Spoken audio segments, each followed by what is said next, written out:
ಗೋಕರ್ಣದ ಈ ದಟ್ಟ ಕಾಡೊಂದರಲ್ಲಿ ರಷ್ಯಾ ಮಹಿಳೆ ಎಂತಹ ಚಟುವಟಿಕೆ ನಡೆಸ್ತಾ ಇದ್ಲು ಗೊತ್ತಾ? ಜಾಡು ಬೆನ್ನಟ್ಟಿದ ಪೊಲೀಸರಿಗೆ ಕಂಡಿತ್ತ ಈ ರಷ್ಯಾ ಮಹಿಳೆಯ ಬೆತ್ತ ಸಾಮ್ರಾಜ್ಯ.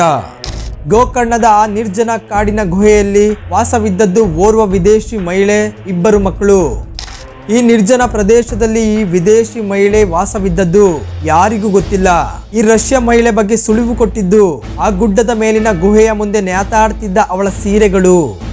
ಈ ನಿರ್ಜನ ಗುಹೆಯಲ್ಲಿ ಈ ವಿದೇಶಿ ಮಹಿಳೆ ಯಾಕೆ ವಾಸವಿದ್ಲು ಗೊತ್ತಾ?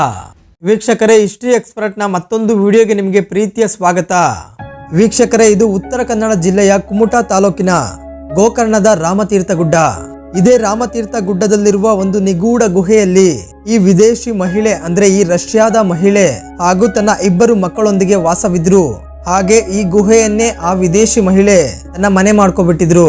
ಇನ್ನು ಇತ್ತೀಚೆಗೆ ಕಾರವಾರದ ಗೋಕರ್ಣದ ಕಡೆ ಹಲವೆಡೆ ಭೂಕುಸಿತ ಸಂಭವಿಸಿದ ಹಿನ್ನೆಲೆಯಲ್ಲಿ ಬುಧವಾರ 5 ಗಂಟೆ ಸುಮಾರಿಗೆ ಗೋಕರ್ಣ ಪೊಲೀಸ್ ಠಾಣೆಯ ಶ್ರೀಧರ್ ಎಸ್ಆರ್ ಮತ್ತು ಅವರ ತಂಡ ರಾಮತೀರ್ಥ ಗುಡ್ಡದ ಅರಣ್ಯ ಪ್ರದೇಶದಲ್ಲಿ ಸುರಕ್ಷತೆಯ ದೃಷ್ಟಿಯಿಂದ ತಿರುಗಾಡ್ತಿದ್ದಾಗ ಅಲ್ಲಿನ ಒಂದು ಗುಹೆಯ ಹೊರಗಡೆ ಬಟ್ಟೆಗಳು ನೇತಾಡ್ತಿರೋದನ್ನ ಗಮನಿಸಿದ್ದಾರೆ.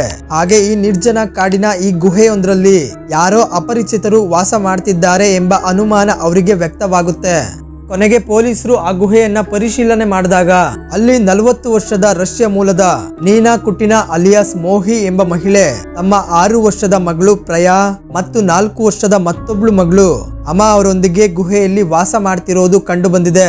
ಹಾಗೆ ಈ ಇಬ್ರು ಮಕ್ಕಳು ಆ ಗುಹೆ ಮುಂದೆ ಆಟವಾಡ್ತಿರ್ತಾರೆ. ಇನ್ನು ಬಿಸ್ನೆಸ್ ವೀಸಾದಲ್ಲಿ ರಷ್ಯಾದಿಂದ ಭಾರತಕ್ಕೆ ಬಂದಿದ್ದ ಈ ನೀನಾ ಕುಟಿನಾ ಗೋವಾದಲ್ಲಿದ್ರು. ಹಾಗೆ ಈ ನೀನಾ ಕುಟಿನಾ ಅವರು ಹಿಂದೂ ಧರ್ಮ ಮತ್ತು ಭಾರತೀಯ ಆಧ್ಯಾತ್ಮಿಕ ಸಂಪ್ರದಾಯಗಳಿಗೆ ತುಂಬಾ ಆಕರ್ಷಿತರಾಗಿದ್ರಂತೆ. ಹಾಗೂ ಈ ನೀನಾ ಕುಟಿನಾ ಅವರು ಕರಾವಳಿ ನಗರವಾದ ಗೋಕರ್ಣಕ್ಕೆ ಬಂದು ಕಳೆದ 1 ವಾರದಿಂದ ಕೂಡ ತನ್ನ ಇಬ್ಬರು ಮಕ್ಕಳೊಂದಿಗೆ ಈ ಕಾಡಿನ ಗುಹೆಯಲ್ಲಿ ಏಕಾಂತದಲ್ಲಿ ವಾಸ ಮಾಡ್ತಿದ್ದೇವೆ ಎಂದು ಹೇಳಿದ್ದಾರೆಂದು ತಿಳಿದು ಬಂದಿದೆ. ಹಾಗೂ ದೇವರ ಪೂಜೆ ಮತ್ತು ಧ್ಯಾನಕ್ಕಾಗಿ ಈ ನಿಗೂಢ ಗುಹೆಯಲ್ಲಿ ಈ ವಿದೇಶಿ ಮಹಿಳೆ ವಾಸವಿದ್ರಂತೆ. ನಾವು ಗಮನಿಸಿದಂತೆ ದಟ್ಟವಾದ ಕಾಡಿನಲ್ಲಿರುವ ನೈಸರ್ಗಿಕ ಗುಹೆಯೊಳಗೆ ಈ ಸಣ್ಣ ಕುಟುಂಬ ಒಂದು ಮನೆ ರೀತಿ ಮಾಡಿಕೊಂಡು ಅದರಲ್ಲಿ ವಾಸವಿತ್ತು. ಹಾಗೆ ಪೊಲೀಸರ ವಿಚಾರಣೆ ವೇಳೆ ನೀನಾ ಕುಟಿನಾ ಅವರು ದೇವರ ಪೂಜೆ ಮತ್ತು ಧ್ಯಾನಕ್ಕಾಗಿ ಗೋವಾದಿಂದ ಮಕ್ಕಳೊಂದಿಗೆ ನಾವು ಇಲ್ಲಿಗೆ ಬಂದಿದ್ದು, ಅದಕ್ಕಾಗಿ ಈ ಗುಹೆಯಲ್ಲಿ ವಾಸ ಮಾಡ್ತಿರೋದಾಗಿ ತಿಳಿಸಿದ್ದಾರೆ. ಮುಂದುವರೆದು ಆ ಗುಹೆ ಒಳಗೆ ದೇವರ ಫೋಟೋಗಳನ್ನ ಇಟ್ಕೊಂಡು ಪೂಜೆ ಮಾಡಿರುವುದು ಮತ್ತು ಆಧ್ಯಾತ್ಮಿಕ ಶಾಂತಿಗಾಗಿ ಈ ಪ್ರಕೃತಿಯ ನಡುವೆ ಧ್ಯಾನ ಮಾಡಿರುವುದಾಗಿ ಹೇಳಿಕೊಂಡಿದ್ದಾರೆ. ಆಗ ಪೊಲೀಸರು ಈ ರಾಮತೀರ್ಥ ಗುಡ್ಡದಲ್ಲಿ ಈ ಹಿಂದೆ ಗುಡ್ಡ ಕುಸಿತ ಆಗಿರೋದ್ರಿಂದ ಇದು ಅಪಾಯಕಾರಿ ಪ್ರದೇಶವಾಗಿದೆ. ಅಲ್ಲದೆ ಈ ಪ್ರದೇಶದಲ್ಲಿ ಹಾವುಗಳು ಸೇರಿದಂತೆ ಅನೇಕ ವಿಷಕಾರಿ ಜಂತುಗಳು ವಾಸವಿರೋ ಕಾರಣ ಇಲ್ಲಿ ವಾಸ ಮಾಡೋದು ಅಪಾಯಕಾರಿ ಎಂದು ಆ ವಿದೇಶಿ ಮಹಿಳೆಗೆ ಪೊಲೀಸರು ಮನವರಿಕೆ ಮಾಡಿದ್ದಾರೆ. ಆ ನಂತರ ಪೊಲೀಸರು ಆ ವಿದೇಶಿ ಮಹಿಳೆ ಮತ್ತು ಆ ಮಕ್ಕಳನ್ನ ಸುರಕ್ಷಿತವಾಗಿ ಆ ನಿರ್ಜನ ಗುಹೆಯಿಂದ ಕೆಳಗೆ ಕರೆತಂದಿದ್ದಾರೆ. ನಂತರ ಅವರ ಇಚ್ಛೆಯಂತೆ ಕುಮಟಾ ತಾಲೂಕಿನ ಬಂಕಿಕುಡ್ಲು ಗ್ರಾಮದಲ್ಲಿರುವ ಶಂಕರ ಪ್ರಸಾದ ಫೌಂಡೇಶನ್ ಎಂಬ NGO ಸಂಸ್ಥೆಯ ಯೋಗರತ್ನ ಸರಸ್ವತಿ ಸ್ವಾಮೀಜಿಯ ಆಶ್ರಮಕ್ಕೆ ಮಹಿಳಾ ಪೊಲೀಸ್ ಸಿಬ್ಬಂದಿಯ ರಕ್ಷಣೆಯಲ್ಲಿ ಆ ವಿದೇಶಿ ಮಹಿಳೆಯನ್ನ ಕರೆದೊಯ್ದಿದ್ದಾರೆ.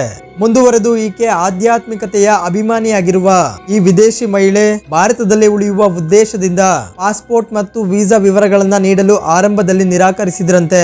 ನಂತರ ಮಹಿಳಾ ಪೊಲೀಸ್ ಅಧಿಕಾರಿಗಳು ಯೋಗರತ್ನ ಸರಸ್ವತಿ ಸ್ವಾಮೀಜಿ ಮತ್ತು ಮಹಿಳಾ ಮತ್ತು ಮಕ್ಕಳ ಕಲ್ಯಾಣ ಇಲಾಖೆಯ ಅಧಿಕಾರಿಗಳ ಮೂಲಕ ಮಾತುಕತೆ ನಡೆಸಿದಾಗ ಪಾಸ್ಪೋರ್ಟ್ ಮತ್ತು ವೀಸಾ ಆ ನಿರ್ಜನ ಕಾಡಿನಲ್ಲಿ ಅಥವಾ ಗುಹೆಯಲ್ಲೇ ಬಿದ್ದಿರಬಹುದೆಂದು ಆ ವಿದೇಶಿ ಮಹಿಳೆ ನೀನಾ ಕುಟಿನಾ ಅವರು ತಿಳಿಸಿದ್ದಾರೆ. ಹಾಗೆ ಪ್ರಸ್ತುತ ಆ ತಾಯಿ ಮತ್ತು ಇಬ್ಬರು ಮಕ್ಕಳನ್ನ ಮಹಿಳಾ ಮತ್ತು ಮಕ್ಕಳ ಕಲ್ಯಾಣ ಇಲಾಖೆಯ ಮಹಿಳಾ ಕೇಂದ್ರದಲ್ಲಿ ತಾತ್ಕಾಲಿಕವಾಗಿ ಸುರಕ್ಷಿತವಾಗಿ ಇರಿಸಲಾಗಿದೆ.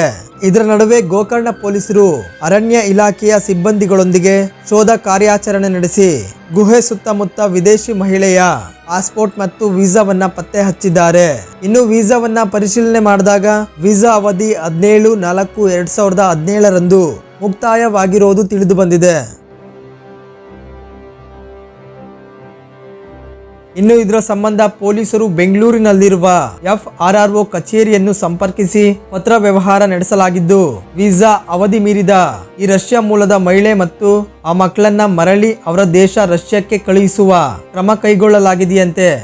ಅದರಂತೆ ಜುಲೈ ರಂದು ಆ ವಿದೇಶಿ ಮಹಿಳೆ ಮತ್ತು ಆ ಮಕ್ಕಳನ್ನ ಮಹಿಳಾ ಪೊಲೀಸ್ ಸಿಬ್ಬಂದಿಯ ರಕ್ಷಣೆಯಲ್ಲಿ ಬೆಂಗಳೂರು ಶಾಂತಿನಗರದಲ್ಲಿರುವ FRRO ಕಚೇರಿಗೆ ಮುಂದಿನ ಕ್ರಮಕ್ಕಾಗಿ ಹಾಜರುಪಡಿಸಲಾಗುವುದು ಎಂದು ಪೊಲೀಸರು ಮಾಹಿತಿ ನೀಡಿದ್ದಾರೆ.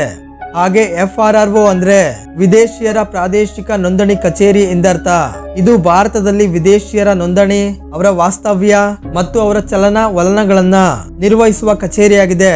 ಇನ್ನು ಈ ವಿದೇಶಿ ಮಹಿಳೆ ನೀನಾ ಕುಟಿನಾ ಅಲಿಯಾಸ್ ಮೋಹಿ ಅವರನ್ನ ಮರಳಿ ಅವರ ದೇಶಕ್ಕೆ ಕಳುಹಿಸಬೇಕಾ ಅಥವಾ ಅವರ ಅಭಿಪ್ರಾಯದಂತೆ ಭಾರತದಲ್ಲೇ ಉಳಿದುಕೊಳ್ಳಲು ಅವಕಾಶ ಮಾಡಿಕೊಡ್ಬೇಕಾ ಎಂಬುದನ್ನ ಕಾಮೆಂಟ್ ಮಾಡಿ ತಿಳಿಸಿ ಅಂತ ಹೇಳ್ತಾ, ಮುಂದಿನ ವಿಡಿಯೋದಲ್ಲಿ ಕೂಡ ಇಂಥ ವಿಶೇಷ ಮಾಹಿತಿಗಳನ್ನ ಹೊತ್ತು ನಿಮ್ಮ ಮುಂದೆ ಬರ್ತೀನಿ.